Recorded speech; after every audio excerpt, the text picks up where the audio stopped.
Brilliance Audio presents the unabridged recording of The Twisted Road to You by Barbara Longley, performed by Eric G. Dove. Chapter 1.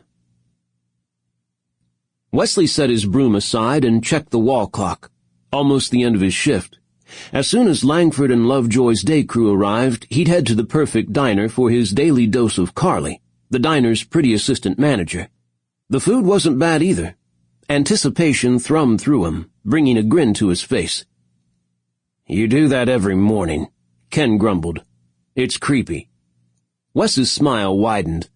Ken was always grumpy at the end of his shift. He ought to know, since he'd been supervising the overnight crew of furniture finishers here in the small town of Perfect, Indiana, for a year and a half now. Grinning is creepy? "It is when you do it every single morning at exactly the same time," Ken groused. "Makes me think you're up to something." "Nah, bro, it's not creepy. That's just your paranoia talking." Miguel slapped Ken on the shoulder. "Wes is just smiling 'cause he's gonna go see his girl soon." Wes walked over to his dog's bed and scratched the old German shepherd behind the ears.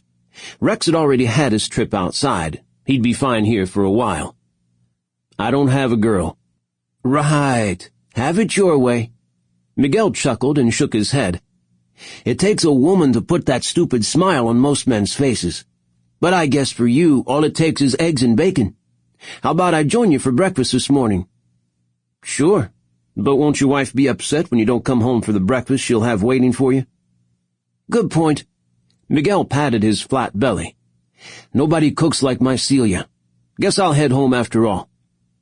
The back door swung wide, letting in a blast of early November air. "Morning," Ted Lovejoy said, holding the door open for his fiancée, Corey. "Hey, Ted, Corey." Wes did his customary once-over on Corey to make sure everything was good with her. Her radiant expression said it all. She was doing well and continuing to heal from the trauma she'd suffered at the hands of her staff sergeant a couple of years ago. He and Corey had grown up in the same trailer park on the south side of Evansville, and he'd always looked out for her. She and his youngest sister were best friends, and had been since the day Corey and her mother moved into the park.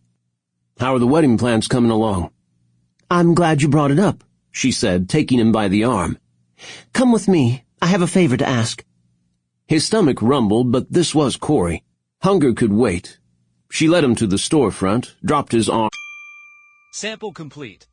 Ready to continue?